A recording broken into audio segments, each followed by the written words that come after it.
Welcome to మహా interview. ఇటీవల కాలంలో సినిమా అంశాలు పదే పదే వివాదాస్పదంగా మారుతున్నాయి. ముఖ్యంగా సినిమాకి రాజకీయాలకి ఉండాల్సిన మధ్యలో సన్నని గీత చెరిగిపోయిందా? దాని కారణంగానే సినిమా అంశాలు పదే పదే రాజకీయ వివాదాలుగా మారుతున్నాయా? ఇదే అంశానికి సంబంధించి ప్రముఖ దర్శక నిర్మాత తమ్మారెడ్డి భరద్వాజ్ గారు మన ముందున్నారు. భరద్వాజ్ గారు నమస్తే. ఈ మధ్యకాలంలో సినిమాకి సంబంధించి ఏ అంశం ఉన్నా కానీ అది పొలిటికల్ టర్న్ అవుతూ ఉంది. ముఖ్యంగా ఈ ఎగ్జిబిటర్స్ సమ్మెకి సంబంధించి ఇలా పదే పదే పొలిటికల్ టర్న్ అవుతున్నాయి. ఎందుకంటారు? అంటే ఇది అర్థం చేసుకునేవాడికి అర్థం చేసుకున్నంత పొలిటికల్ టర్న్ ఎందుకు అయిందో నాకు తెలియదు. పొలిటిక్స్కి థియేటర్ ఎగ్జిబిటర్కి సంబంధం లేదు. ఎగ్జిబిషన్లో పర్సంటేజ్ కావాలి అనేది 30-40 ఏళ్ళ నుంచి అడుగుతున్నారు ఎగ్జిబిటర్స్. ప్రొడ్యూసర్లు అడుగుతున్నారు, ఎగ్జిబిటర్లు మాటది ఏమంటారు, ప్రొడ్యూసర్లే అడిగారు మొన్నటిదాకా. ఇప్పుడు ఏంటంటే ఈ సినిమాలన్నీ ఒక రకంగా మోనోప్లైజ్ అయిపోయినాయి. చిన్న సినిమాలకి ఇప్పటికీ పర్సంటేజ్ ఇస్తారు.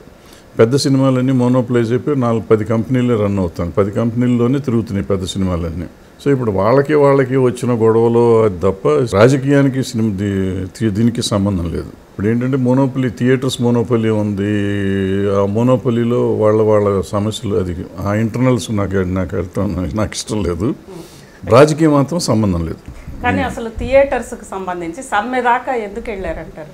ఇది మీరు అన్నట్లుగా చిరకాల డిమాండ్ కదా. ఏంటి అసలు వాళ్ళ సమస్య ఏంటి? సమ్మె కోసం ఎందుకు వెళ్ళారు? సమస్య ఏం లేదు, థియేటర్లు నడవట్లేదు. థియేటర్లు నడవకపోవటానికి కారణం రకరకాలు ఉన్నాయి, 100 రకాలు ఉన్నాయి. మొదటి నుంచి కూడా ఏంటంటే థియేటర్స్ పర్టికులర్గా ఇప్పుడు మల్టీప్లెక్స్లు వచ్చినాయి. మల్టీప్లెక్స్లు వచ్చినాక మల్టీప్లెక్స్ వాళ్ళు ఒకటే రూల్ పెట్టారు, 50% ఫ్లాట్గా మాకు ఇది చేయండి, వారం పోతుంటే తగ్గించుకుంటూ ఉండండి, మాకు ఎక్కువ వస్తుంది మీకు తక్కువ వస్తుంది అన్నారు. దానికి ఒప్పేసుకుని మనం నడిపిస్తున్నాం. ఆల్రెడీ మల్టీప్లెక్స్లు మనకు అలవాటు అయిపోయి 20-25 ఏళ్ళు అయిపోయింది. మల్టీప్లెక్స్లకి మీరు ఇస్తున్నారు కదా, మాకెందుకు ఇవ్వరు? సింగిల్ స్క్రీన్స్ అంటారు. సింగిల్ స్క్రీన్స్కి ఏమిటంటే ఇప్పుడు ఈ కొంచెం పెద్ద స్క్రీన్స్ అన్నీ 100-1000 సీట్లు అట్లా ఉంటాయి. బట్ ఏదైనా కానీ మల్టీప్లెక్స్ 300 సీట్లు ఉన్నా కానీ 300 రూపాయలు అమ్ముతారు, వీళ్ళు 150 రూపాయలు అమ్ముతారు. వీళ్ళకి క్లాసులు ఉంటాయి, బట్ అంత రాదు. సో మల్టీప్లెక్స్ మీదే మొగ్గు చూపిస్తున్నారు. సింగిల్ స్క్రీన్స్ వచ్చినప్పుడు ఏమవుతుందంటే సింగిల్ స్క్రీన్స్ ఫ్లాట్ రేట్లు అమ్మేసి దాని రేటు ఎన్హాన్స్ చేసుకుని చేస్తా అంటే డిస్ట్రిబ్యూటర్ తీసుకుంటున్నాడు ఆ డబ్బులన్నీ. థియేటర్కి ₹1,00,000 అద్దన్నాం అనుకోండి, ఆ ₹1,00,000 ఇస్తున్నారు. అది 100 రూపాయలకి అమ్మిన టికెట్, 500 రూపాయలకి అమ్మిన టికెట్ ₹1,00,000 ఇస్తున్నాడు. సో నువ్వు 500 రూపాయలకి అమ్ముతున్నావు కాబట్టి నాకు ప్రోరేటా కింద పెంచు అంటాడు. వీళ్ళు మేము పెంచం అంటున్నారు. సో ఇప్పుడు ఏమైంది, ఆ రెంట్ తీసుకోవటం వల్ల పర్సంటేజ్కి వచ్చేటప్పటికి రెంట్ తీసుకోవటం వల్ల ఎక్కువ షేర్ కనపడుతుంది. ఓ పెద్ద థియేటర్ అనుకున్నాం, ఏదో ఎక్స్ థియేటర్ అనుకున్నాం. ఎక్స్ థియేటరు ఒక నెలకి, ఒక వారానికి నాకు ఈ రేట్లు పెంచిన దీని మేళన ₹1,00,000 షేర్ వచ్చింది అనుకున్నాం ఆ థియేటర్లో. ఆ థియేటర్ రెంట్ జనరల్గా అయితే 10 లక్షలు. 10 లక్షలు అనేది చాలా హయ్యెస్ట్ రెంట్. కానీ ఇది ₹1,00,000 వచ్చినప్పుడు ₹90 లక్షల షేర్ వస్తుంది. అదే పర్సంటేజ్ చేయమన్నాం అనుకో, 50 లక్షలు అడిగి వెళ్ళిపోతుందిగా. సో అది డిస్ట్రిబ్యూటర్లు కొట్ల మాకు కావాలి ఇదంతా అంటారు, అదే తీసుకుంటాం. దాని వలన అది పెరిగి చిలికి గాలివాన్ అయ్యి స్ట్రైక్కి వెళ్ళింది. వీళ్ళు ఎప్పటి నుంచో అంటున్నారు. బట్ ఇంకోటి చెప్పాలంటే ఏంటంటే ఇవాళ సింగిల్ స్క్రీన్స్ అనేవి లేవు, ఆల్మోస్ట్ ఉన్నాయి. ఉన్న స్క్రీన్స్ లెక్క ప్రకారం ఏదో ఉన్నాయి, 1000 లోపే ఉంటాయి అన్నీ. ఆ స్క్రీన్స్ కూడా చాలా కంట్రోల్లోనే ఉన్నాయి, వీళ్ళ కంట్రోల్లో ఉన్నాయి. 4 10 మంది కంట్రోల్లోనే ఉన్నాయి. ముగ్గురు అయితే 10 మంది 5 ఏదైతే వాళ్ళు ఏం చెప్తే అంతమంది మేజర్ కంట్రోల్లోనే ఉన్నాయి, వీళ్ళ కంట్రోల్లో ఉన్నాయి. ఇంకా అది కాకుండా కంట్రోల్లో లేని వాళ్ళకి బతుకు బస్ స్టాండ్ అసలు అట్లా వాళ్ళ సంబంధం వీళ్ళ కంట్రోల్లోనే ఉన్నాయి. సో వీళ్ళు ఏది చెప్తే అది. సో వీళ్ళే ఎగ్జిబిటర్లు, వీళ్ళే డిస్ట్రిబ్యూటర్లు, వీళ్ళే ప్రొడ్యూసర్లు. సో వీళ్ళు చెప్పింది వీళ్ళు స్ట్రైక్కి వెళ్ళాల్సిన అవసరం లేదు, వీళ్ళు చేయాల్సిన అవసరం లేదు. ఎందుకు జరుగుతుందంటే వాళ్ళు ఇంటర్నల్, 10 మందిలో ఉన్న ఇంటర్నల్ గొడవలు ఇవన్నీ. ఈ ఇంటర్నల్ గొడవకి హరిహర వీరమల్లుకి పవన్ కళ్యాణ్ గారికి ఏ రకమైన సంబంధం లేదు. ఇది తెలియకుండా నా బోటోడు ఎవడో వెళ్ళి పవన్ కళ్యాణ్ గారి దగ్గర ఎవరి దగ్గర పిచ్చి మాటలు చెప్పి అబద్ధాలు చెప్పి ఆయన్ని వేసేసరికి ఆయన రిటర్న్ గిఫ్ట్ అన్నాడు. అసలు ఒక ముఖ్యమంత్రి, ఉప ముఖ్యమంత్రి హోదాలో ఉన్న మనిషి అంటే ఆయన అనపోయిన ఆఫీస్ నుంచి స్టేట్మెంట్ వచ్చినా అటువంటిది ఇవ్వకూడదు. ఎందుకు వచ్చిందో మరి అన్ఫార్చునేట్. కానీ అంటే ఇక్కడ మొత్తం మీద అటు తిరిగి ఇటు తిరిగి ఆ సమస్య అంతా కూడా యాక్చువల్గా హరిహర వీరమల్లు దగ్గరికి వచ్చింది. హరిహర వీరమల్లు దగ్గర నుంచి పోయి రాజమండ్రి లేదా ఉమ్మడి గోదావరి జిల్లాల్లో, ఆ ఉమ్మడి గోదావరి జిల్లాలో కూడా ఒక వైసీపీలో చాలా పెద్ద నాయకుడు పవన్ కళ్యాణ్ మీద గతంలో మాట్లాడిన అతను, అదేవిధంగా రైస్ మాఫియాకు సంబంధించిన నడిపిన వ్యక్తి, ఆయన థియేటర్లకు సంబంధించి వచ్చింది. ఆ సందర్భంగా ఇది ఒక పొలిటికల్ కక్షేమో అని భావించి ఉండొచ్చు కదా. ఎట్లా భావిస్తారు? 3 థియేటర్లు అతనికి ఉంది, 3 కాదు 10 థియేటర్లు ఉంటాయి. ఒక రాజమండ్రి ఊళ్ళో 10 థియేటర్లు ఉన్నవాడు మొత్తం రాష్ట్రాన్ని శాసించగలుగుతాడా? అతను చెప్తే నడుస్తుందా? రాజమండ్రిలోనే మీటింగ్ పెట్టారు. పెడితే ఎక్కడో పెడతాం, సంవత్సరానికి ఒక్కో చోట మీటింగ్ పెడతారు. ఆ రోజు అక్కడ పెట్టారు. పెడితే ఏమైంది? వాళ్ళు మీటింగ్ పెట్టిన రోజు హరిహర వీరమల్లు సినిమా రిలీజ్ ఉందా? లేదు, అసలు అనుకోలేదు కదా. అనుకోనప్పుడు ఇంకా దాని గురించి ఎట్ట మాట, దీనికోసం వాళ్ళు చేశారని ఎట్ట అంటారు మీరు? ఇప్పుడు ఏ నలుగురు అయితే అన్నారో ఆ నలుగురు సినిమా ఉంది. హరిహర వీరమల్లు అప్పటికి డిసైడ్ అవ్వలేదు, కానీ ఆ నలుగురు సినిమా రిలీజ్ డిసైడ్ అయింది. ఏది ఆ టైంకి ఈ జూన్లో రిలీజ్ చేయాలని. కుబేరా ఉంది. కుబేరా ఆ నలుగురిది. వాళ్ళ సినిమా మీద వాళ్ళు పెట్టుకుంటారా? ఇప్పుడు సో నిజంగా ఇప్పుడు రూమరో నిజమో తెలియదు, కానీ ఆ నలుగురిలో ఉన్న వాళ్ళే ఈ స్ట్రైక్ ప్రోత్సహించిన వాళ్ళు. వాళ్ళ సినిమాను వాళ్ళు చేసుకుంటారా? ఇష్యూ ఏంటి అనేది ఎవరు పట్టించుకోవట్లా. ఇష్యూని గురించి మాట్లాడి ఇష్యూని సాల్వ్ చేస్తానికి ప్రయత్నం చేస్తే బాగుంటుంది. అంతే తప్ప పవన్ కళ్యాణ్ గారు నా మీద పగబట్టారు, నేను మీ మీద పగబడతాను అనేది కరెక్ట్ కాదు. అంటే రిటర్న్ గిఫ్ట్ అని డైరెక్ట్గా అన్నారు కాబట్టి అది పగబట్టినట్టే కదా.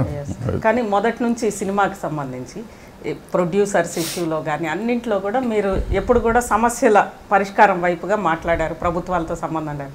ఈసారి అసలు ఈ ఇష్యూ సాల్వ్ ఎలా అవుతుంది? థియేటర్స్ సమ్మె దాకా వాళ్ళు వెళ్లాల్సిన పరిస్థితి వస్తుంది కదా. ఇండస్ట్రీలో ఇవాళ ఎక్కువ సమస్యలే లేవు, ఎందుకంటే ఆ 10 మంది చేతుల్లోనే ఉంది ఇండస్ట్రీ, ఇంకెవరి చేతుల్లో లేదు. 200 సినిమాలు రిలీజ్ అయితే 160-170 సినిమాలు చిన్నవాళ్ళు అయ్యి, వాళ్ళ సినిమా రిలీజ్ అయ్యిందో డబ్బులు వచ్చినాయో పోయినో ఎవరికి సంబంధం లేదు. ఈ 10 మంది ప్రొడ్యూసర్ల చేతుల్లోనే పెద్ద సినిమాలు కానీ, మెయిన్ సినిమాలు కానీ, థియేటర్లు కానీ, డిస్ట్రిబ్యూటర్లు కానీ, ఓటీటీలు కానీ, శాటిలైట్లు, డిజిటల్ కానీ అన్ని వాళ్ళ చేతులు, డబ్బింగ్లు కానీ అన్నీ వాళ్ళ చేతుల్లో ఉన్నాయి. సో వాళ్ళ సమస్య వాళ్ళు దానికి ఒక కౌన్సిలర్ని వాళ్ళు పెట్టుకున్నారు, వేరే రంగం పెట్టుకున్నారు.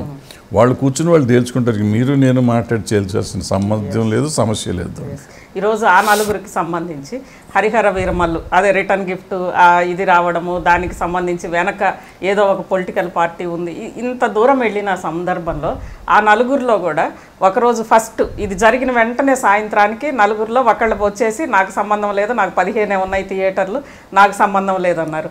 నలుగురిలో ఇంకొక ఆయన వచ్చేసి రెండో రోజు నేను లేను, తూచి ఇందులో నాకు సంబంధం లేదన్నారు. ఇంతకే అసలు ఆ 10 మంది ఎవరు? ఇంకా అసలు వీళ్ళెవరికి సంబంధం లేకపోతే అందరూ అనుకున్నట్లుగా ఆ మాఫియాని నడుపుతుంది ఎవరు? సినిమాని గుప్పిట్లో పెట్టుకుంది ఎవరు? సినిమాని గుప్పిట్లో లేదమ్మా, ఇది వ్యాపారం. నేను నువ్వు చేసినట్టు వాళ్ళు చేసుకుంటున్నారు. వాళ్ళ కంట్రోల్లోకి వచ్చింది. వాళ్ళ దగ్గర డబ్బులు ఉన్నాయో లేకపోతే వాళ్ళ దగ్గర ఆర్టిస్టులు వచ్చారో, వాళ్ళ దగ్గర ఏం జరిగిందో మొత్తానికి వాళ్ళ కంట్రోల్లో పెట్టుకున్నారు. వాళ్ళు కంట్రోల్లో పెట్టుకోవటం వాళ్ళు తీస్తున్నారు. హీరోలందరికీ అడ్వాన్స్లు ఇచ్చారు.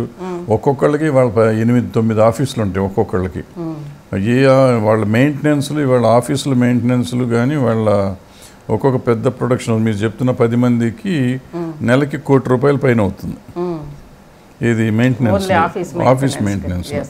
సో ఈ లెక్కన వాళ్ళు ఉంటే వాళ్ళు మరి అంత ఖర్చు పెట్టగలిగేది నేను మీరు చేయలేం కదా.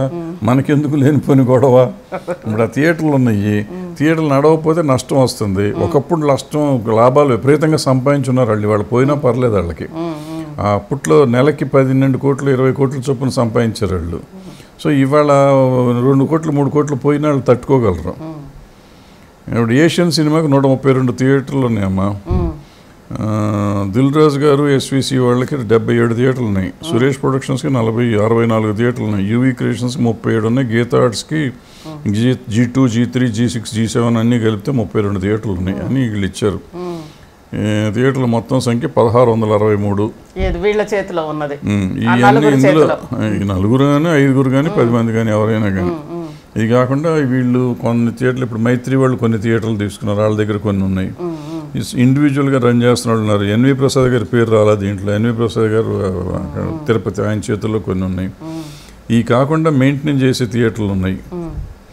అంటే ఓన్లీ చార్ట్ మాత్రం చూసుకునే థియేటర్లు ఉన్నాయి. అంటే ఇప్పుడు మీరు మీ సినిమా థియేటర్ మీరే రన్ చేస్తూ ఉంటారు, కానీ మీ చార్ట్ నేను రన్ చేస్తాను. మీకు సినిమాలు ఇప్పించేది నేను. మీరు డిస్ట్రిబ్యూటర్ దగ్గరికి వెళ్ళరు. నేను చేసి పలానా సినిమా ఉంది చేసుకోవచ్చుతా అంటే నువ్వు వేస్తావు.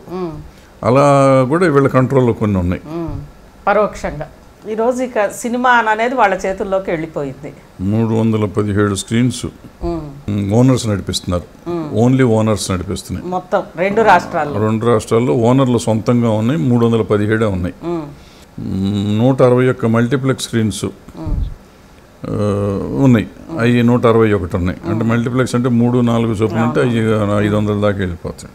సురేష్ ప్రొడక్షన్స్ 64, ఇందాక చెప్పినట్టు. UV creations 37, Gita arts G2, G3, G5 అన్ని కలిపితే 32, Dil Raju 31, Aparna cinema Rambabu west, Ambika Krishna 31, Anusri films east Godavari 22, Annapurna studios 12, canteen Suresh Guntur ఆయనకి 11, కృష్ణమోహని వైజాగ్ 12, ధీరజ్ మూవీస్ కృష్ణ 12, ఎం సత్యనారాయణ వెస్ట్ గోదావరి 11, ఉషా పిక్చర్స్ ఏలూరు 8, జగ్గిరెడ్డి వైజాగ్ 9, నరసింహ కడప 9, శ్రీధర్ చిత్తూరు 8, ఓం మణికంఠ ఈస్ట్ గోదావరి ఫిలిమ్స్ 8, సలాం Guntur 8, Lakshminarayana Kurnool 8, Lakshmikanth Reddy వళ్ళారి 7, Anji Reddy railway Koduru ceded 7, Anaparthi Nagireddy east Godavari 6, Uday Anantapur 6, Kranti pictures NR Vizag 5, NV Prasad ceded 5. టోటల్గా ఆంధ్రప్రదేశ్లో 1093 థియేటర్లు ఉన్నాయి. అంటే 1093 అని పేరుకి చెప్తున్నారు కానీ స్క్రీన్ లెక్క వేసుకునేసరికి 2000 వెళ్ళిపోతాయి. ఇవన్నీ 5, 6, 10 కూడా ఉన్నాయి కదా. సో ఇప్పుడు కింద చెప్పిన పైన చెప్పిన 4 వదిలిపెడితే మిగిలినవన్నీ కూడా కంట్రోల్డ్ బై వీళ్ళే. మిగిలినట్టు కూడా వీళ్ళే ఫీడింగ్ ఇస్తూ ఉంటారు. సో వీళ్ళ కంట్రోల్లో ఉన్నట్టు.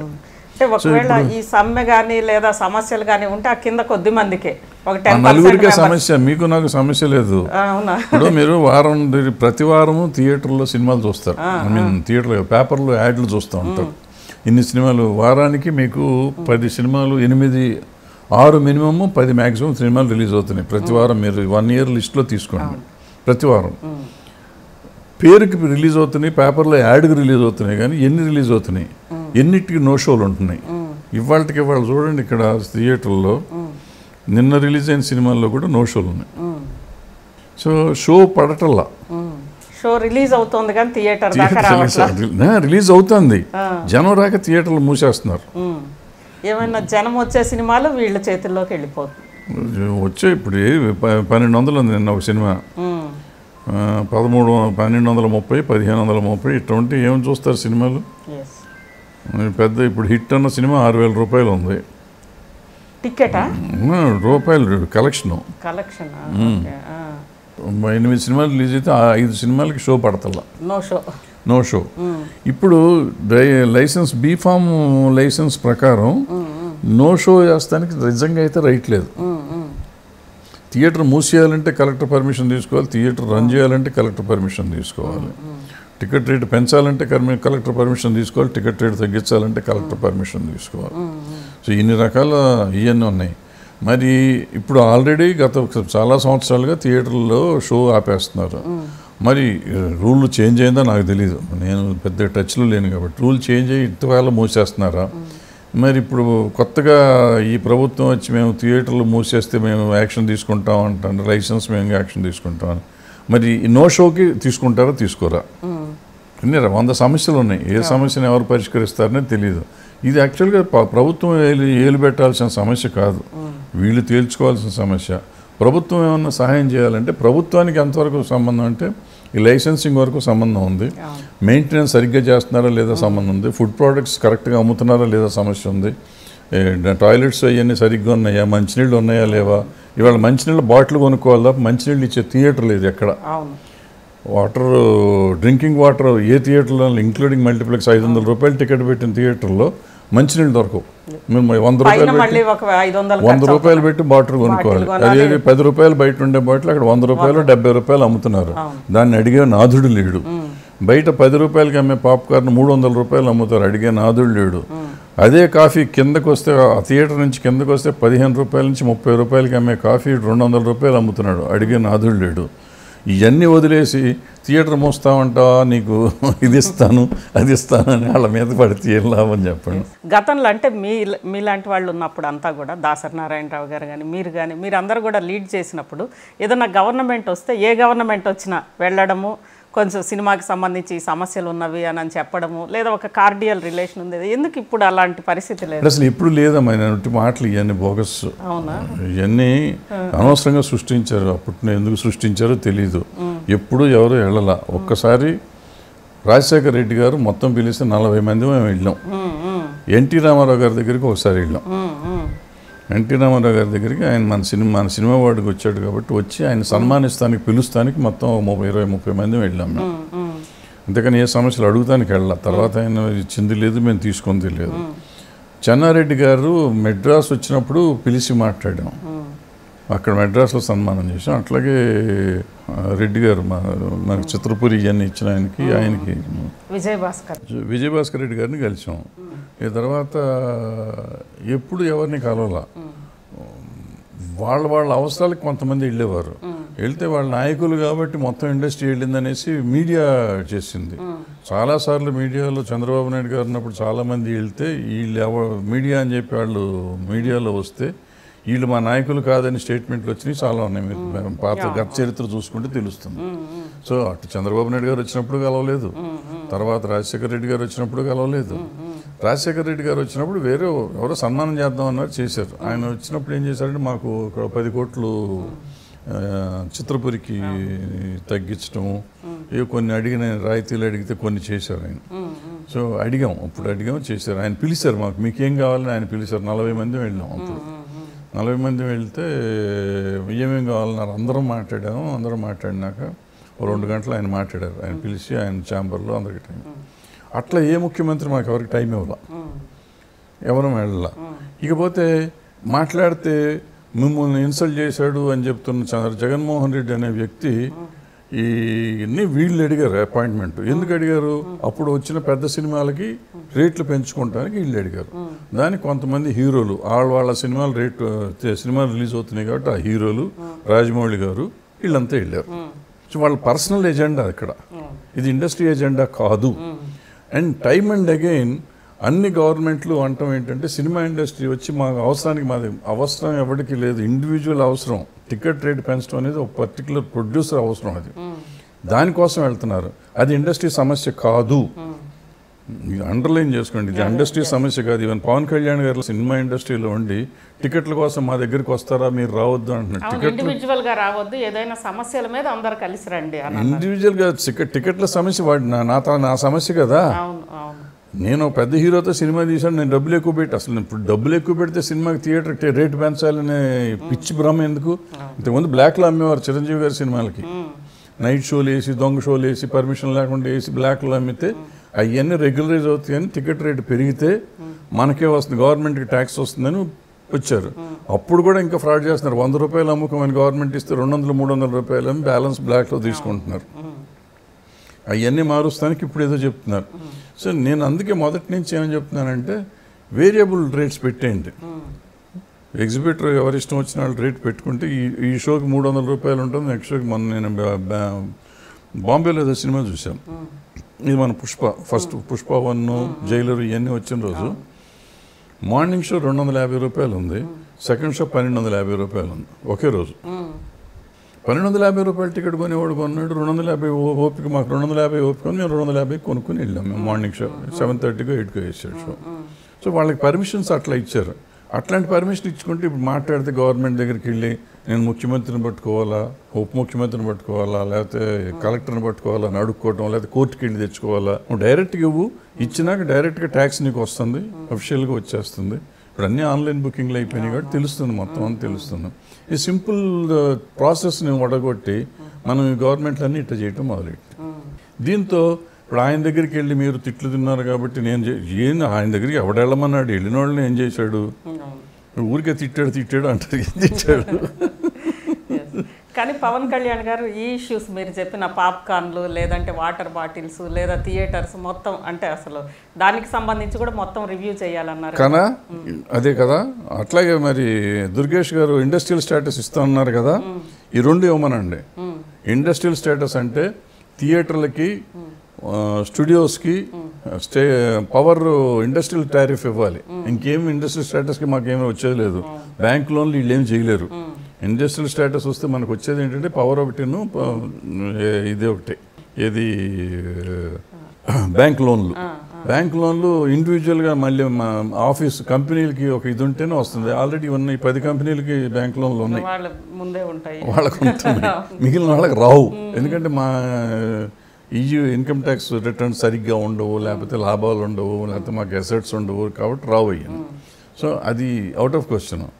సో వాళ్ళు ఇవ్వగలిగింది, వాళ్ళు చేయగలిగింది అంటే ప్రతి థియేటర్కి ఇండస్ట్రియల్ టారిఫ్ ఇస్తే థియేటర్ వాళ్ళకి చాలా మిగులుతుంది, చాలా డబ్బులు తగ్గుతాయి. ఇప్పుడు కమర్షియల్ టారిఫ్ 11 రూపాయలు అంత అమ్ముతున్నారు, టికెట్ పవర్ ఇస్తున్నారు. ఇప్పుడు 6.5-7 రూపాయలకి వస్తున్నాం. అది చెయ్యాలి, అది చేయండి. ఎవరన్నా నేను అది చేస్తా ఇది చేస్తా అంటే రివ్యూ చేయటం ఇది సింపుల్ విషయం. రివ్యూ చేసేది అని తెలిసిందే కదా. 30 ఏళ్ళ నుంచి చెప్తుంది. 30 ఏళ్ళ నుంచి మనం రిప్రజెంటేషన్లు ఇచ్చాం. ఏ గవర్నమెంట్లో చూసినా రిప్రజెంటేషన్లు పడి ఉంటాయి కుప్పలుగా. సో ఇది రివ్యూ ఏమీ చేయక్కర్లేదు దీనికి.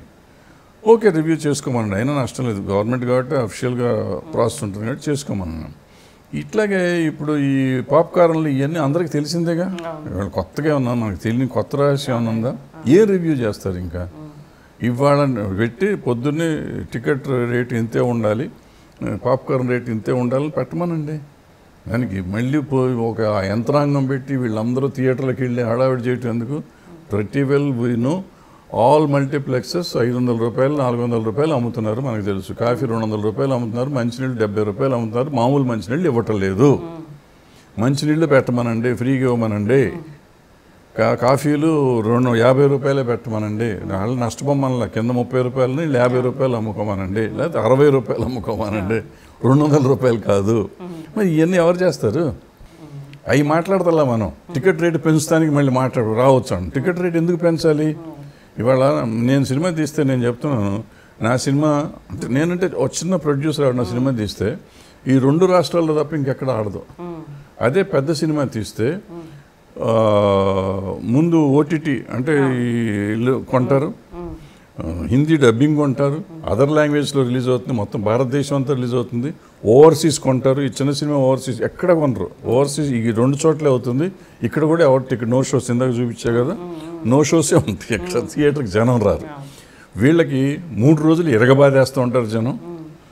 వీళ్ళకి ఓటీటీ కొంటారు, హిందీ డబ్బింగ్ కొంటారు, మొత్తం భారతదేశం అంతా కొంటారు. ఇదంతా ఉంటుంది సినిమా. ఇంత డబ్బు వస్తుంది కదా, 5,000 థియేటర్లు నువ్వు వేస్తున్నావు కదా, నీకు డబ్బు వస్తుంది కదా, ఇంకా రేటు పెంచి దేంటి కక్కుర్తి నీకు? దాన్ని నువ్వు ఎందుకు సపోర్ట్ చేస్తున్నావు? ఏంటి దానికి ఆలోచన ఏంటో చెప్పండి. నాకు తెలియదు. నేను అమాయకుడిని, నేనే తప్పు అనుకుంటాను కొంచెం. ఎవరైనా సమాధానం చెప్పండి. ఆ 10 మంది కానీ, పవన్ కళ్యాణ్ గారు కానీ, లేకపోతే ఎవరైనా కానీ, దాన్ని సమర్థించే వాళ్ళు ఎవరైనా నాకు సమాధానం చెప్పండి. ఖర్చు ఎక్కువైందంట. ఖర్చు ఎక్కువైతే మరి 5,000 స్క్రీన్లు వేస్తున్నావు కదా, నీ ఓటీటీ అనేది కొంటున్నారు కదా. ఇవాళ 400 కోట్లు అయ్యే సినిమాకి 300 కోట్లకి ఓటీటీ కొనేస్తున్నారు ముందు. మళ్ళీ హిందీ డబ్బింగ్ 100 కోట్లు 200 కోట్లు అంటున్నారు. అంటే టేబుల్ ప్రాఫిట్లో ఉంటున్నారు. ఇంకా టికెట్ రేట్ ఎందుకు పెంచుతున్నావు నువ్వు? టికెట్ రేట్ ఎందుకు పెంచుతున్నావు? దేనికోసం? దీంట్లో మళ్ళీ 400 కోట్లు అంటే ఈ 400 కాక ఇంకో 400 కోట్లు లాభం రావాలని పెంచుతున్నారు. మీరు ఎవరిని మోసం చేద్దాం అనుకుంటున్నారు ఇప్పుడు? ఇప్పుడు ఇది దోపిడీ కదా. ఎవరినో గురించి మాట్లాడతారండి. ఎగ్జిబిటర్ ఎట్లా బతుకుతాడు? ఎగ్జిబిటర్ ఎక్కడి నుంచి బతుకుతారు? ఎట్లా వస్తున్నాయి వాళ్ళకి డబ్బులు? ఎంత వస్తుంది? ఎంత కడుతున్నారు? ఇవాళ థియేటర్ నడిచినా నడిపింది. నో షో చెప్పాను కదా ఇందాక. నో షో చెప్పినా మినిమం ఛార్జెస్, పవర్ ఛార్జెస్ కట్టాలి వాళ్ళు. ఆ పవర్ ఛార్జ్ ఎవరు ఇస్తారు? వేస్తే కరెంటు తిరిగితే ఇంకా మీటర్ ఎక్కువ అవుతుందని చెప్పి మినిమం ఛార్జ్ అన్నా కడదామని షో ఆపుతున్నాడు. అంతే తప్ప అతనికి దాని నో షో వేయటం వల్ల అతను లాభమే లేదు. షో రన్ అయితే పవర్ ఛార్జెస్ పోతాయి. ఏసీ థియేటర్లు వాళ్ళన్నీ చచ్చినంత పవర్ అవుతుంది. ఆ డబ్బులు కట్టలేక షోలు ఆపుతున్నారు వాళ్ళు. వాళ్ళ దమనీయమైన స్థితిలో ఉంది ఎగ్జిబిటర్. ఎగ్జిబిటర్ మనం కాపాడాలి. సో ఎగ్జిబిటర్కి ప్రొడ్యూసర్ దగ్గరికి వచ్చేటప్పటికి అక్కడ పబ్లిసిటీ చేయాలి. ఇంతకుముందు చేసేవాళ్ళు చేయమను, పర్సంటేజ్ ఇవ్వాలి, ఎంత పర్సంటేజ్ ఇవ్వాలో డిసైడ్ చేయమను. అవి వదిలేసి మనం అట్లా కాదు, వీళ్ళు ఎక్కువ రేట్లు అమ్ముతున్నారు, ఆ రేట్లు నువ్వు ఇచ్చిన రేటు, ప్రభుత్వం ఇచ్చిన రేట్ల కంటే ఎక్కువ అమ్ముతున్నారు, అది నాకు కంట్రోల్ చేస్తున్నావా? ఫుడ్ ప్రోడక్ట్స్ సరిగ్గా ఉన్నాయా? ఎమ్యూనిటీస్ మంచినీళ్ళు కానీ టాయిలెట్స్ కానీ సరిగ్గా ఉన్నాయా? మంచినీళ్ళు టాయిలెట్ సింగిల్ థియేటర్ మీద పడి వీళ్ళంతా ఆపుతున్నారు. మల్టీప్లెక్స్లో లేవే, మల్టీప్లెక్స్లో అక్కర్లేదా? మల్టీప్లెక్స్లో నేను 70 రూపాయలు పెట్టి ఎందుకు కొనుక్కోవాలి మంచినీళ్ళు? నేను ఫ్రీగా ఎందుకు తాకూడదు? అంటే మొత్తం మీద ఈ 10 మంది నుంచి అసలు సినిమా పక్కకి వచ్చే అవకాశం లేదు. ఎందుకంటే ఇది వ్యాపారం, సినిమా అనేది సమాజ సేవ కాదు, వ్యాపారం. దాని గురించి మనం ఎవరైనా అట్లీస్ట్ దాంట్లో ఉన్న మీరు అన్నట్లుగా థియేటర్స్నో ఎగ్జిబిటర్స్నో ఈ ఇంత పెద్దది ఒక వైపు ఉన్నప్పుడు కాపాడడానికి, అది అన్నిట్లో ఉంది, ఎడ్యుకేషన్లో ఉంది, అన్నిట్లో ఉంది, కాపాడడానికి గవర్నమెంట్ ఏమన్నా ఈ చిన్న సినిమాలకు ప్రోత్సాహం కానీ చెయ్యాలి. దాని గురించి ఆలోచించమని సంతోషిస్తాం మేమంతా. ఎలాంటి చర్యలు తీసుకోవాలంటే? ఎలాంటి వాళ్ళకి తెలియదా? అన్నీ తెలుసు అని చెప్తుంటే మళ్ళీ మేము వెళ్ళి చెప్పి నీకేం తెలుసు అనిపించుకోవటం తప్ప మాకెందుకు వచ్చింది చెప్పి. నాకేం తెలియదు, అన్నీ తెలుసు అని వాళ్ళు ఒక పక్కన చెప్తున్నారు. ఇండస్ట్రీ నుంచి వచ్చాం, మాకు అన్ని తెలుసు. తమ్మారెడ్డి భరద్వాజ్ గారు అన్ని తెలిసినప్పుడు వాళ్ళే చేయమండం అనేది కరెక్ట్ కాదు కదా. మీరు ఫస్ట్ నుంచి సినిమా కోసం మీరు ఉన్నారు కదా. ఇప్పుడు నాకు ఏ రకంగా నేను ఐఎమ్ నాట్ మేకింగ్ ఫిల్మ్స్. ఇప్పుడు సినిమాల్లో నేను తీయట్లేదు, నేను ఏ హోదాలోనూ లేను.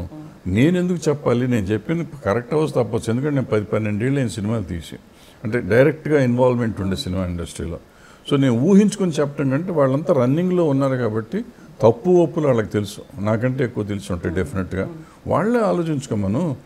నా బుర్ర కావాల్సి వచ్చినప్పుడు నన్ను పిలిస్తే నేను వెళ్తాను, వాళ్ళు పిలిస్తే. ఇప్పుడు మీకోసం నేను అనవసరంగా నా బుర్ర పాడు చేసుకుని పొరపాటు నేను తప్పు చెప్తే మళ్ళీ రేపు 10 మంది నన్ను అంటారు కదా.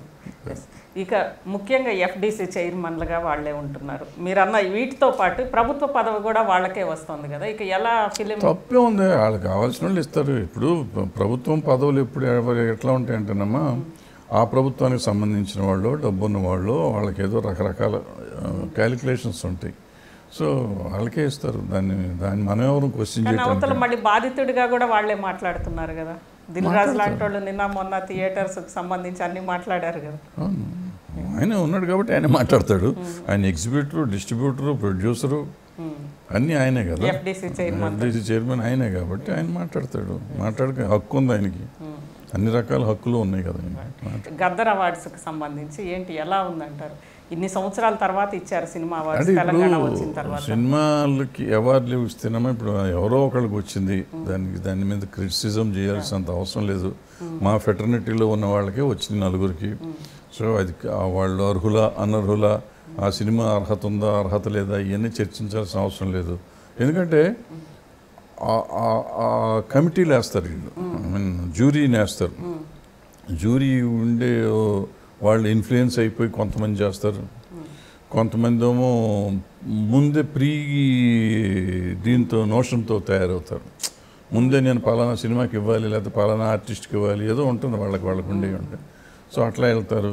సో అందుకని దాన్ని ప్రామాణికంగా తీసుకోకూడదు. వాళ్ళు ఇచ్చింది గొప్ప అవార్డు, ఇచ్చింది తప్పు అవార్డైనా మంచి అవార్డైనా మనం మనాడికి వచ్చింది కదా అని తీసుకుంటాం, కరెక్టు. అంతే తప్ప అది ఎందుకు ఏంటంటే 100 సమస్యలు చెప్పచ్చు. ఒక్కొక్క అవార్డుకి ఒక్కొక్కటి చెప్పొచ్చు. నేను ఎన్ని చెప్పినా ఎన్ని రోజులు వాళ్ళు చాలదు నీకు అన్నీ చెప్పొచ్చు. అది కరెక్ట్ కాదు. అంటే ఏదో మనలో కొంతమందికి వచ్చింది, ఓకే.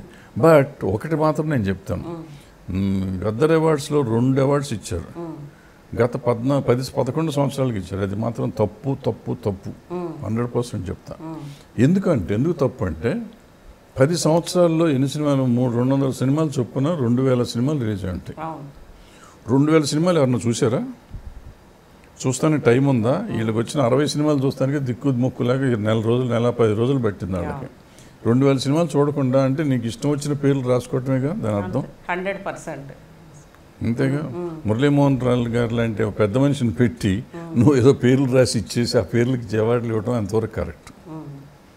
అనవసరం మనకి ఎందుకు ఆ 10 సంవత్సరాలు ఇవ్వటం ఎందుకు? కమిటీలో మేము ఉన్నాం అమ్మా. ఇవన్నీ చెప్పకూడదు కానీ చెప్పాల్సి వచ్చింది నాకు. ఇది మాత్రం తట్టుకోలేక చెప్తున్నాను, నేను మాట్లాడకూడదు అని. ఎందుకంటే ఆ కమిటీలో ఉన్నప్పుడు ఈ 10 సంవత్సరాల అవార్డుల గురించి మేము మాట్లాడుకోవాలి. రెగ్యులర్ ఈ 1 year 24-25 వరకే మాట్లాడడం, ఇవన్నీ జరిగినాయి. సో తప్పు ఒప్పులు అనేది పక్కన పెట్టేసింది, అది అయిపోయింది. ఈ 10 సంవత్సరాలకి ఇస్తానికి ఎవరు చూస్తారు? పోనీ వీళ్ళంతా కమిటీలో ఉన్న వాళ్ళంతా కంటిన్యూస్గా ప్రతిరోజు సినిమా చూసేవాళ్ళ వాళ్ళు కాదు. వీళ్ళకి ఎట్ట గుర్తొచ్చినాయి సినిమాలు? 10 ఏళ్ల సినిమాలు గుర్తుపెట్టుకుని ఎట్ట అవార్డులు ఇస్తారు వీళ్ళు? అంటే నా బోటేవాడు ఎవడో పండితుడు రాసి ఇచ్చిన లిస్టు చదివేయటమే వాళ్ళు. సింపుల్. నేను కాకపోతే ఇంకోళ్ళు కాకపోతే ఇంకోళ్ళు. ఇది తప్పు కదా. ఎందుకు అటువంటి తప్పు చేయాలి? ప్రభుత్వం సరిగ్గా ఇస్తున్నప్పుడు ఒకసారి ఇస్తున్న అవార్డు, మళ్ళీ క్యాష్ అవార్డు, అది అవార్డు, ఎంత డబ్బులు దండగా మూడు అవార్డులు అంటే ఒకటి కూడా కాదు. మొదట్లో ఏంటంటే ఆ రోజు ఫస్ట్ దిల్ రాజు గారు అనౌన్స్మెంట్ ఇచ్చినప్పుడు అవార్డ్స్ అనౌన్స్ చేసింది ఆయన చైర్మన్ వచ్చిన మర్నాడు ఎప్పుడో చేశాం. ఈ 10 సంవత్సరాలు తెలంగాణ సినిమాకు ఒక్కో సినిమాకి ఇస్తామని చెప్పినట్టు గుర్తు నాకు. అది కరెక్టో కాదో నాకు తెలియదు స్టేట్మెంట్. ఆ తర్వాత ఏమైందో తెలియదు, జీవో వచ్చినప్పుడు తెలంగాణ సినిమా కాదు తెలుగు సినిమా అన్నారు 10 ఏళ్ళు. అది 3 ఉన్నాయి అనేది నాకు తెలియదు. మరి 3 చెప్పారు, ఇప్పుడు 3 ఇచ్చారు. ఎందుకు ఇచ్చారో తెలియదు. 30 సినిమాలు ఎలా సెలెక్ట్ చేశారు? అట్లీస్ట్ 30 సినిమాలు ఈ జ్యూరీ చూసారా? మిగిలిన అక్కర్లా 30 సినిమాలు జ్యూరీ చూసారా? సింపుల్ నాకు ఒక ప్రశ్న. చూసి ఉండరు ఉండడానికి. మరి ఎలా ఇస్తారు అవార్డులు? ఇది దుర్మార్గం కదా. మిగిలిన అంటారా? సరే ఎందుకు ఇచ్చారు ఏంటి ఇచ్చారని దాని మీద సమస్యలు మాట్లాడుతూ మనకు అనవసరం. కానీ ఆంధ్రాలో ఆన్ రికార్డ్ కొన్ని నేను మాట్లాడకూడదు. ఆంధ్రాలో ఇంతవరకు కూడా అసలు ఇవ్వట్లేదు కదా. ఆంధ్రాలో కూడా ఇవ్వాలి. సరే వాళ్ళు ఇద్దాం అనుకుంటున్నారు అని విన్నాను ఇప్పుడే. వీళ్ళేనో చూసారు, వాళ్ళు కూడా చేస్తారని. ఎవరు చేసినా ఏం చేసినా ఇలాంటి తప్పులు చేయకూడదు. జ్యూరీని ఎప్పుడు ఒక ఏమవుతుందంటే నా మనుషులు, నా వాళ్ళు, మన వాళ్ళు అనే కండిషన్లో కొంటున్నారు ఈ గవర్నమెంట్. జ్యూరీ ఎప్పుడు కొంచెం వైడ్గా సమాజంలో నుంచి ఉన్న నలుగురిని తీసుకుంటే, సినిమా ఇండస్ట్రీ వాళ్ళు 3-4 తీసుకున్నా మిగిలిన సమాజంలో తీసుకోవాలి. అది కాకుండా ఈ పొలిటికల్గా సంబంధం ఉన్న వాళ్ళని తీసుకునేసరికి ఏమవుతుంది, అక్కడికి వెళ్ళేసరికి నా ఆంధ్ర వాళ్ళకి ఇవ్వండి, ఇక్కడికి వచ్చి నా తెలంగాణ వాళ్ళకి ఇవ్వండి, లేదా మా వాళ్ళకి ఇవ్వండి, మీ వాళ్ళకి ఇవ్వండి, నేను పలానా సినిమాకి పనిచేశాను కాబట్టి వాళ్ళకి ఇవ్వండి, లేకపోతే నాకు లైఫ్ ఇచ్చారు కాబట్టి వీళ్ళకి ఇవ్వండి. ఇటువంటి బ్యాచ్లు తయారైపోతే ఈ కరెక్ట్ కాదు కదా. గతంలో హీరోలే డైరెక్ట్గా ఎమ్మెల్యేలుగా పోటీ చేసిన వాళ్ళు ఉన్నారు, ఇప్పుడు కూడా ఉంటున్నారు అనుకోండి. అగ్ర హీరోలే ఎమ్మెల్యేలుగా పోటీ చేశారు, పలానా పార్టీ తరఫున ప్రచారం చేశారు, అన్నీ చేసేవాళ్ళు. మీలాంటి వాళ్ళు సినిమాలు తీస్తున్నా, మీరు మీ పొలిటికల్ పార్టీస్లో అందరూ ఉన్నప్పటికీ కూడా రాజకీయాలు ఎక్కడా కూడా సినిమాకి సంబంధించి అంతగా అంటే లోపల సినీ రంగంలో ఇలాంటివి రాలే. ఈసారి ఇప్పుడు ఎందుకు అంతగా వస్తున్నాయి? అంత ఈ గతంతో పోల్చుకుంటే అంత అటాచ్ కూడా కావట్లే ఈసారి సినీ ఫీల్డ్ వాళ్ళు. ఎందుకు అటాచ్ అవ్వట్లేదు? ఇప్పుడు పవన్ కళ్యాణ్ గారికి ఆయన సొంత పార్టీ ఉంది, మన బాలకృష్ణ గారికి ఆయన సొంత పార్టీ ఉంది. సో ఇవన్నీ పొలిటికల్ పార్టీస్ ఉండేసరికి ఆటోమేటిక్గా వీళ్ళ ప్రొడ్యూసర్లు వీళ్ళ పార్టీ అవుతారు, వాళ్ళ ప్రొడ్యూసర్లు వాళ్ళ పార్టీ అవుతారు. ఇది కాకుండా కొత్తగా ఆంధ్రప్రదేశ్ రాజకీయాల్లో కుల రాజకీయాలు వచ్చేసినాయి. కుల రాజకీయాల్లోనే ఎవరి కులం వాళ్ళకు ఉంది. సో ఇవన్నీ కులాలుగా విడిపోయింది. మనం ఒప్పుకున్నా ఒప్పుకోకపోయినా నిజం అది. అట్లాగే ఆటోమేటిక్గా ఇండస్ట్రీ కూడా విడిపోతుంది. ఇండస్ట్రీ వీళ్ళతో పాటే వెళ్తుంది కదా, ట్రావెల్ చేస్తుంది. ఇప్పుడు ఎట్లా ఉంటుందండి, loyal producers to some heroes, loyal producers other hero. వాళ్ళు వాళ్ళ పార్టీలు అయిపోతారు. సో వాళ్ళు మాకు ఎట్లా ఉంటుందంటే, నాకు ఇవాళ ఈ పలానా హీరో డేట్లు ఇస్తే నేను ఆయన విధేయుడిని అవుతాను, ఆయన కాకుండా ఇంకొక ఆయన ఇస్తే ఆయన విధేయుడిని అవుతాను. సో నేను ఈ పార్టీలో ఉన్న రోజు ఇప్పుడు రాజకీయ నాయకులు మాట్లాడండి, ఏ పార్టీలో ఉంటే ఆ పార్టీ కొంగుబెట్టి యువతలోడు దుర్మార్గుడు అంటారు, మళ్ళీ పార్టీ మార్గాన్ని ఈడు దుర్మార్గుడు అంటారు. అరే నిన్న ఆయన అన్నావు కదా, నిన్న వేరండి పార్టీ మారిపోయాను కదా వాడు ఈడు దుర్మార్గుడు అని ఈ టైప్ అయిపోతుంది. ఎస్, అసలు ఇంకా మీరు అంటే మీలాంటి వాళ్ళు ఎందుకు ముందుకు రావట్లేదు సినిమా ఇండస్ట్రీస్కి సంబంధించి కానీ, లేదా ఈవెన్ 24 వీటికి సంబంధించిన సమస్యలకు కానీ? అంటే మాకు సమస్యలుగా అంటూ పెద్దగా ఏం లేవమ్మా. సినిమాకి అసలు ఇప్పుడు సమస్యలు ఏ సమస్యలు ఉన్నాయి? ఇప్పుడు ఓటీటీలు వచ్చినాయి, సినిమాలు వచ్చినాయి, షార్ట్ ఫిల్మ్స్ జరుగుతున్నాయి, టీవీ సీరియల్స్ జరుగుతున్నాయి. సో నేను పనిచేసే రోజుల్లో 10,000 మందికి పని దొరకడం చాలా కష్టం. ఇవాళ 40-50 వేల మంది పనిచేస్తున్నారమ్మా ఓన్లీ సినిమా షూటింగుల్లో. అన్ని షూటింగ్ 100 షూటింగ్లు జరుగుతున్నాయి రోజు, 80 నుంచి 100 షూటింగ్లు జరుగుతున్నాయి అన్ని రకాలుగా. సో ఇంతమంది పని చేస్తున్నప్పుడు ఇంకేదో సమస్య ఉంటుంది. ఇప్పుడు నాకు తింటాను, నాకు లేదు, నేను సినిమా ఇండస్ట్రీగా నేను లెక్కేసుకుంటే నాకు పని లేదు కాబట్టి, గత 10 ఏళ్ళుగా పని లేదు కాబట్టి నేను సమస్యలో ఉన్నానంటే అయిపోయింది, నా టైం అయిపోయింది. ఖాళీ అట్లా ఖాళీగా ఉన్న వాళ్ళు ఉంటే ఉండొచ్చు. వాళ్ళ సమస్యని ఏం పరిష్కరిస్తాం? ఇది అనార్గనైజ్డ్ ఇండస్ట్రీ. నాకు పెన్షన్ ఇవ్వండి నేను చెప్తే కుదురుతుందా? కుదురుతుంది ఏంటి? మా ప్రావిడెంట్ ఫండ్ ఉంది, ఈఎస్ఐ ఉంది. ఈఎస్ఐకి కొంత కంట్రిబ్యూషన్ వర్కర్ చేయాలి, ప్రావిడెంట్ ఫండ్ కొంత కంట్రిబ్యూషన్ ప్రొడ్యూసర్ వర్కర్ చేయాలి. మరి ప్రొడ్యూసర్లని రెడీ చేశాను నేను ఉన్నప్పుడు, వర్కర్లు ఎవరు రెడీగా లేరు. మేము వర్కరు ప్రొడ్యూసర్ కట్టుంటే వాళ్ళు నా పోటీవాడికి నాకు ఈఎస్ఐ మెడికల్ ఫెసిలిటీ ఉండేది నాకు, నా ఫ్యామిలీకి. అట్లాగే ప్రావిడెంట్ ఫండ్ కట్టుంటే నాకు ఒక ఫండ్ రిటైర్ అయిపోయినాక నాకు ఒక ఫండ్ వచ్చేది. ఇట్లా నేనని కాదు, మొత్తం ఏ వర్కర్కైనా ఉండేది. అలాంటివి మనం ఎంకరేజ్ చేస్తానికి కూడా ప్రయత్నం చేయలేదు. నేను వచ్చి లాస్ట్ డేస్లో అది వచ్చినాయి, నేను దాని మీద ప్రెషర్ పెట్టాను, వర్కౌట్ అవ్వలేదు. తర్వాత వాళ్ళకి చెప్తా ఉన్నాను కానీ ఎవరు చేయలేకపోయారు. సో ఇటువంటి వాటిని మనం ఎంకరేజ్ చేసి వాటిని బయటకు తీసుకొచ్చి వాళ్ళ వర్కర్ ఫ్యూచర్లో బాగుండటానికి ఏం చేయాలి అనేది మనం ఆలోచించగలిగితే బాగుంటుంది. గవర్నమెంట్ సపోర్ట్ చేస్తుంది, ఈవెన్ ప్రొడ్యూసర్లు సపోర్ట్ చేస్తున్నారు, బట్ మనం వర్కర్స్ని ఎడ్యుకేట్ చేయలేకపోతున్నాం. వాళ్ళని తయారు చేయాలి. ఇప్పుడు ఇవాళ నేను మందు తాగుతాను, ఇవాళ పొద్దున్న షూటింగ్ చేసాను, సాయంత్రం వేసరికి మందు తాగేసి బిర్యానీ తినేస్తే అయిపోయింది అనే పరిస్థితి కాదు. నా పిల్లలు రేపు ఏం తింటారు, లేకపోతే నేను ఒక ఏజ్ వచ్చేసి నేను రిటైర్ అయిపోతే వాళ్ళు వేరే దారిని వెళ్ళిపోతే నేను నా భార్య హాస్పిటల్కి వెళ్ళాలంటే కూడా డబ్బులు ఉండని పరిస్థితి వస్తుంది. అదే నేను ఈఎస్ఐ పెట్టుకుంటే శుభ్రంగా డాక్టర్ దగ్గరికి వెళ్ళిపోవచ్చు కదా, అది లేని పరిస్థితి. ఇటువంటివి ఆలోచించుకోవటం అనేది కూడా లేకుండా జరుగుతుంది. చివరగా ఈ మిస్ వరల్డ్ పోటీలు జరిగినాయి కదా హైదరాబాద్లో, ఏంటి దీనికి సంబంధించి? ఏమో తెలియదమ్మా, ఏదో అవుతాయి, ఎప్పుడు అవుతూ ఉంటాయి, అందరూ నవ్వుతూ ఉంటారు. Oh my God I this books అని ఇంగ్లీష్లో చెప్తారు, అదేంటో మనకు తెలియదు. సెలెక్ట్ చేసింది జ్యూరీలో కూడా అంత సినిమా వాళ్ళు కూడా ఇన్వాల్వ్ అయ్యారు కదా. ఏం తెలియదు అసలు ఎవరున్నారు కూడా, నాకు నేను అసలు దాన్ని ఫాలో అవ్వలేదు. నేను నిన్న ఎవరో పాస్లు అడుగుతున్నారని అడిగితే వాళ్ళ ఫైనల్ సార్ అన్నారు. నువ్వు అయిపోయిందా, 15 రోజుల నుంచి జరుగుతుంది అంట కదా, నాకు ఐడియా లేదు. ఇక అంటే ఒకటి ఈ మొత్తానికి మళ్ళీ మనం ఫస్ట్ ద్వారంపూడి చంద్రశేఖర్ రెడ్డి అండ్ పవన్ కళ్యాణ్ మధ్య ఉన్న రాజకీయ కక్షల కారణంగా పవన్ కళ్యాణ్ మీద రాజకీయ కక్ష తీర్చుకోవడానికి, ఎందుకంటే గతంలో రైస్ మాఫియాకి సంబంధించి పవన్ కళ్యాణ్ మాట్లాడాడు కాబట్టి ఆయన షిప్ని సీజ్ చేయమన్నాడు కాబట్టి థియేటర్స్ సీజ్ చేయడం ద్వారా పవన్ కళ్యాణ్ సినిమాని దెబ్బకొట్టొచ్చు అనేది ఒక కుట్ర జరిగింది దీని వెనక అనేది. ఇది పూర్తి అబద్ధం, పూర్తి అబద్ధం. నేనేమంటానంటే ద్వారంపూడి చంద్రశేఖర్ రెడ్డి గారికి పవన్ కళ్యాణ్ గారికి కానీ లేకపోతే వాళ్ళ కంపెనీలకు కానీ నిజంగా వైరం ఉండుంటే ఆయన సీజర్ షిప్ ఏదో చెప్పుంటే, షిప్ ద్వారంపూడి చంద్రశేఖర్ది కాదు, అందులో ఉన్న సామాన్య అతను. సో సరుకు చేస్తే అతను ఏమన్నా ఇతను చేస్తే ఈయన కూడా ఆయన చేయొచ్చు, లేదు. బట్ గవర్నమెంట్ ఇన్వాల్వ్ అవ్వకూడదు అంటాను నేను. ఇప్పుడు ద్వారంపూడి చంద్రశేఖర్ అనే ఆయనకి అంత కెపాసిటీ ఉందా, ఇండస్ట్రీని కంట్రోల్ చేయగలిగే కెపాసిటీ అయితే లేదు.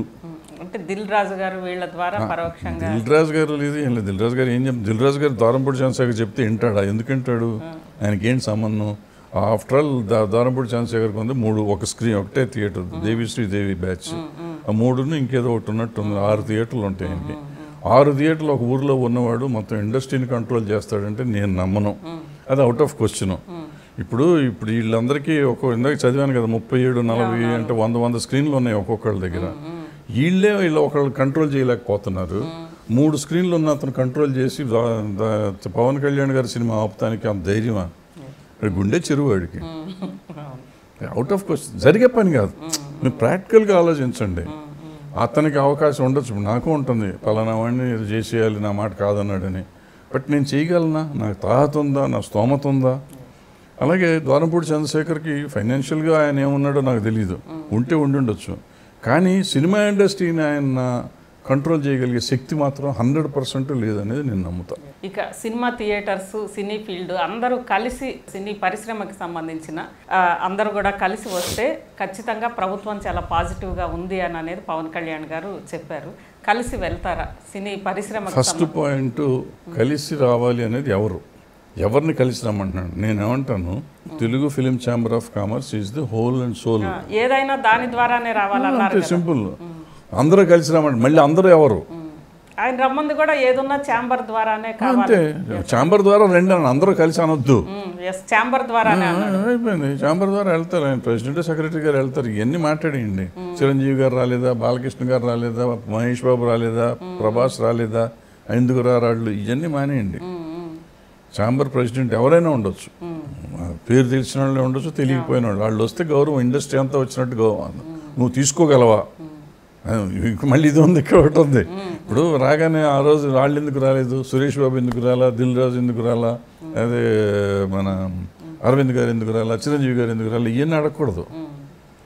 ప్రెసిడెంట్ ఆఫ్ ఫిలిం ఛాంబర్ వచ్చారా, అయితే ఇండస్ట్రీ వచ్చింది అని నువ్వు గుర్తిస్తున్నావు అని నువ్వు చెప్పమను. స్టేట్ గవర్నమెంట్ చెప్పారు కదా ఆల్రెడీ, ఛాంబర్ ఏదైనా ఛాంబర్స్ ద్వారా జీవో రిలీజ్ చేయండి అమ్మా. నోటి మాట చెప్తే మళ్ళీ ఎంతసేపు మారుస్తారు. ఆ స్టేట్మెంట్ మీరు స్వాగతిస్తారా? 100%. నేను అదే మొత్తుకుంటున్నాను. నేను ఆ రోజు చెప్పాను, అది వీళ్ళు వెళ్ళిన రోజు కూడా చెప్పాను. మీరు ఎందుకు వెళ్ళారా, ఛాంబర్తో మాట్లాడవచ్చు కదా అని నేను చెప్పాను. వాళ్ళు అదే పవన్ కళ్యాణ్ గారు చేశారు. మీరు చిరంజీవి గారు వాళ్ళు వెళ్ళిన రోజు అసలు మీరు ఎందుకు వెళ్ళారు, వెళ్ళాల్సిన అవసరం ఏంటి, మీరు ఏదైనా ఉంటే ఛాంబర్ ద్వారా వెళ్ళాలి కదా అని నేను చెప్పాను ఆ రోజు. అది వాళ్ళు ఈయన చెప్పాడు. సో నన్ను ఫాలో అయ్యారు పవన్ కళ్యాణ్ గారు.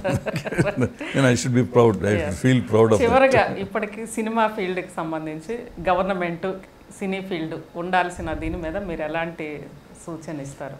ఎందుకంటే గతంలో మీరు నడిపారు కదా అనేక యూనియన్స్. ఏమీ లేదు మనకి ఇప్పుడు, మనం పొలిటికల్గా మనం ఎవరో మనకి అన్ని పార్టీలు కావాలి, అన్ని కులాలు అన్ని మతాలు కావాలి మన సినిమా ఇండస్ట్రీ అంటే నిలవాలంటే. సో వీళ్ళు ఇప్పుడు నేను పలానా పార్టీ, నేను పలానా వర్గం, పలానా నిన్న ఆయన జగన్మోహన్ రెడ్డి గారు ఉన్నాడు కాబట్టి ఆయన పార్టీ, ఇవాళ చంద్రబాబు నాయుడు గారు వచ్చారు పార్టీ, మళ్ళీ వీళ్ళలో 2 పార్టీలు ఉన్నాయి కాబట్టి నేను సడన్గా ఇటు పవన్ కళ్యాణ్ గారి పార్టీ, ఇటువంటివన్నీ మానేసి నేను సినిమా పార్టీ.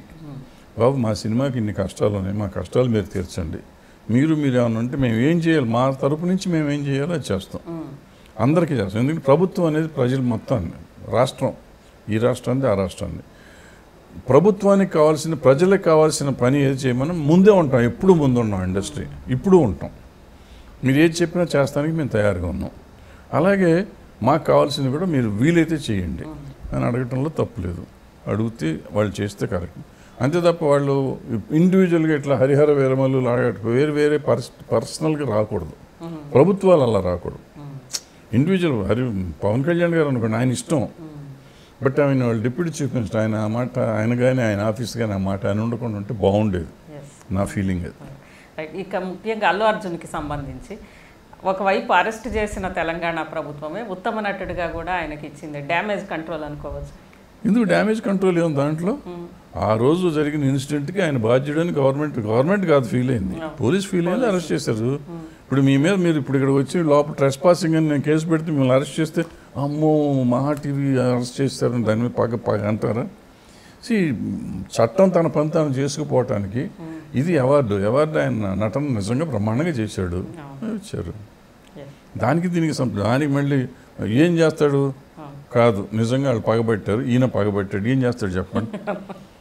ఈ ఊళ్ళో ఉంటాడు ఆయన, ఈ రాష్ట్రంలో ఉంటాడు, గవర్నమెంట్ మీద పగబట్టాడు అల్లు అర్జున్, ఏం చేయగలడు చెప్పండి?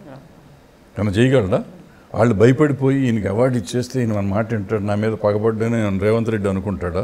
రేవంత్ రెడ్డి గారు ముఖ్యమంత్రి గారు వెళ్ళి జయసుధ గారిని అడిగి, జయసుధ గారు మీరు కొంచెం ఆయనకి అల్లు అర్జున్ గారికి ఒక చిన్న అవార్డు ఇచ్చేయండి, దాంతో ఆయన సైలెంట్ అయిపోతాడు, నేను బతికి పట్టగడతాను, నేను బాగుంటాను, ఇంకా నా ముఖ్యమంత్రి ఇంకో 4 ఏళ్ళు ఉంటుంది, లేకపోతే అల్లు అర్జున్ నన్ను పడగొట్టేస్తాడు, ఒక్క అవార్డు ఇచ్చేస్తే నన్ను వదిలేస్తాడు.